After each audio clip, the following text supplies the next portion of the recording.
Elle venait l'écouter jouer, jusqu'au jour où la bombe est tombée le piano du Kourou. Chaque soir, il jouait du piano en pleine guerre. Elle venait.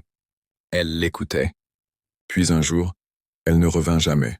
Le pianiste de Sarajevo.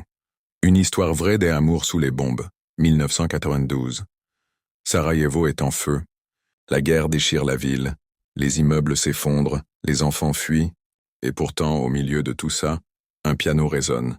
Chaque soir, à la même heure, un homme installe un vieux piano sur une place détruite et joue. Il s'appelle Vedran, un ancien musicien de l'Orchestre national. Il ne veut pas fuir. Il dit « La musique est ma manière de résister ». Mais ce que Vedran ne sait pas, c'est qu'une jeune femme, Aïda, vient l'écouter chaque soir, cachée derrière un mur effondré. Elle n'a jamais osé lui parler. Elle venait, la main sur le cœur, et s'en allait avant la fin. Un soir, il a joué plus longtemps. Puis il a dit tout bas, sans regarder, « Je sais que tu es là ». C'est comme ça que leur histoire a commencé. Ils ne se voyaient qu'en silence. Pas de baisers, pas de promesses. Juste la musique et les regards. Mais même la musique ne peut pas arrêter la guerre. Un soir, alors qu'ils jouaient Clair de lune de Debussy, une bombe est tombée.